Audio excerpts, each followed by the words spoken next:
महाराष्ट्र में आज से नाइट लॉकडाउन यानी कि नाइट कर्फ्यू की अटकलें तेज हो गई है। आज से नाइट कर्फ्यू महाराष्ट्र में लागू हो सकता है। लगातार ये खबरें अब तेज हो चुकी है। राज्य सरकार किसी भी वक्त दिशा निर्देश जारी कर सकती है। होटल रेस्टोरेंट पर भी भीड़ कम करने के लिए नए नियम लागू होंगे। शादी समारोह में जिस तरीके से पहले था 25% लोग या फिर 100 लोगों से कम लोगों को ही अनुमति होगी। बढ़ते ओमिक्रॉन वेरिएंट मामले पर महाराष्ट्र सरकार की नई गाइडलाइंस किसी भी वक्त अब लागू हो सकती है। आज से पूरे महाराष्ट्र राज्य में नाइट कर्फ्यू लागू होगा। देश के कई जिलों कई शहरों में नाइट कर्फ्यू लगा दिया गया है। यूपी में नाइट कर्फ्यू लगा दिया गया है। मध्य प्रदेश में नाइट कर्फ्यू लगा दिया गया है। किसी भी समय और स्थान पर 5 से अधिक लोग एक साथ नहीं आ सकते। ये सारी गाइडलाइंस में ये सारे नियम जारी हो सकते हैं। राज्य सरकार आज दोपहर तक नए पाबंदियों की घोषणा करेगी। महाराष्ट्र सरकार को कोविड गाइडलाइंस किसी भी वक्त जारी कर सकती है। कल देर रात मुख्यमंत्री ठाकरे ने टास्क फोर्स के साथ बैठक की।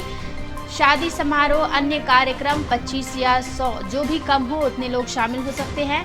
खुले जगह पर 50% या फिर 100 लोग शामिल हो सकते हैं। रेस्टोरेंट की क्षमता 50% एक बार फिर से कर दी जाएगी।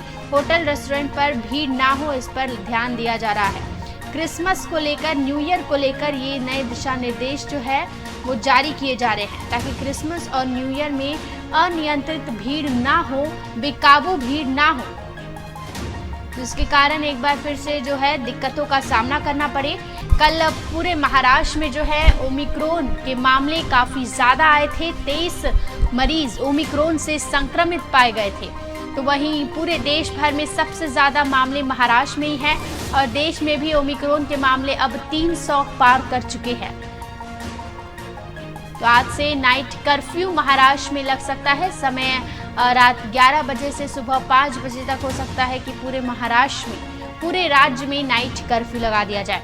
मुंबई और पुणे में ज़्यादा पाबंदियां, सख्त पाबंदियां लगाने की अटकलें लगातार तेज हो रही है क्योंकि महाराष्ट्र में मुंबई और पुणे ओमिक्रॉन का हॉटस्पॉट बनता हुआ नजर आ रहा है। पुणे में कल अकेले पुणे में 13 ओमिक्रॉन के मामले आए थे और मुंबई में 5। मुंबई में 35 ओमिक्रॉन के मरीज पाए जा चुके हैं अब तक।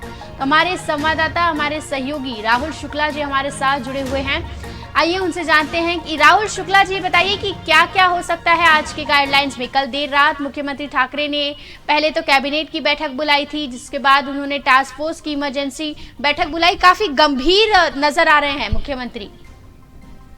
दिशा अगर कहें तो कल टास्क फोर्स की मीटिंग महाराष्ट्र सरकार की ऑनलाइन बैठक हुई और उस बैठक के अनुसार मुंबई में जिस तरीके बढ़ रहे हैं उसे देखते हुए महाराष्ट्र सरकार ने अब जो है नई दिशा निर्देश जारी कर दिए, नई गाइडलाइंस जारी कर दी है, जिसके अंदर लोगों को ज्यादा से ज्यादा भीड़ न हो उसके लिए शादी अन्य कार्यक्रमों में 25% लोग जो है कार्यक्रम में शामिल हो सकते हैं और अलावा जो है रेस्टोरेंट हो या फिर अन्य होटल्स हो वहाँ पे 50% लोग ही शामिल हो सकते हैं। तो इन सब के अनुसार लोग लगातार जो है जिस तरीके से मुंबई में लागू है, लोग 5 से ज्यादा जो है साथ नहीं रह सकते। इस तरीके की जो गाइडलाइंस महाराष्ट्र सरकार जो है अभी कुछ ही समय में जो है जारी करेगी और इसमें लोगों को से अपील की गई है जिस तरीके से ओमिक्रॉन के मामले महाराष्ट्र में लगातार बढ़ रहे हैं और इस वक्त अगर देखें तो आज के जो आंकड़े हैं महाराष्ट्र जो है पूरे भारत में सबसे नंबर 1 पे है। उसमें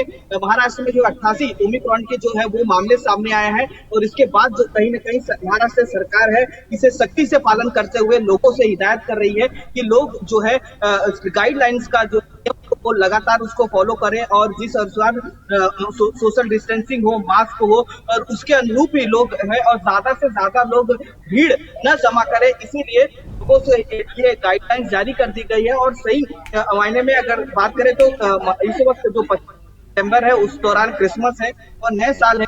10 से ज्यादा लोग होटल, रेस्टोरेंट और कई अन्य कार्यक्रम में शामिल होते रहते हैं हर साल की तरह। इसलिए जिस तरीके से महाराष्ट्र में ओमिक्रॉन के लगातार जो बढ़ रहे हैं इसे देखते हुए महाराष्ट्र सरकार जो है अब सख्ती से पालन करती नजर आ रही है। इसीलिए जी जी जी जी जी जी जी, किसी भी वक्त दिशा निर्देश, नए दिशा निर्देश लागू हो सकते हैं। जिस तरीके से हमारे सहयोगी राहुल शुक्ला जी लगातार हमारे तक खबर पहुंचा रहे हैं, तो आज से हो सकता है कि पूरे राज्य भर में नाइट कर्फ्यू, नाइट लॉकडाउन जैसी सख्त पाबंदियां लगा दी जाए। धारा 144 की भी अटकलें तेज है और महाराष्ट्र सरकार में मंत्री नवाब मलिक ने भी इसके साफ संकेत दिए हैं।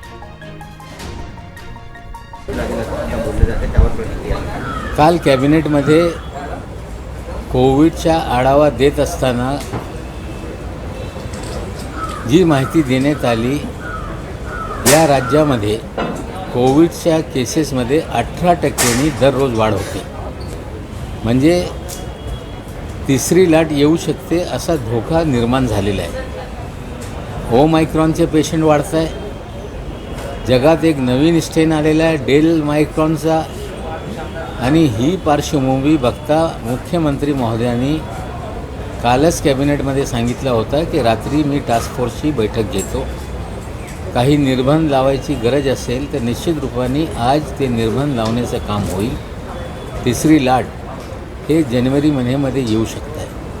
त्याचबरोबर इलाहाबाद हायकोर्टाने ज्या पद्धतीने काल सांगितलेलं आहे, कारण मागच्या बंगालची निवडणुका असतील, तामिळनाडूची असतील, त्यानंतर दुसरी लाट या देशामध्ये आली होती, त्यासाठी हायकोर्टाने सल्ला दिलेला आहे की 2-3 महिने निवडणुका पुढे ढकललं पाहिजे। निश्चित रूपाने तिसरी लाट येऊ शकते, पण निवडणुका पुढे ढकलण्यासाठी जे 5 राज्य आहे तिकडे राष्ट्रपती राजवट लावण्याशिवाय दुसरा पर्याय नाही। आम्हाला वाटते की पंजाबमध्ये त्यांना राष्ट्रपती राजवट लावून सत्ता हातात घेणं हे शक्य होऊ शकतं आहे।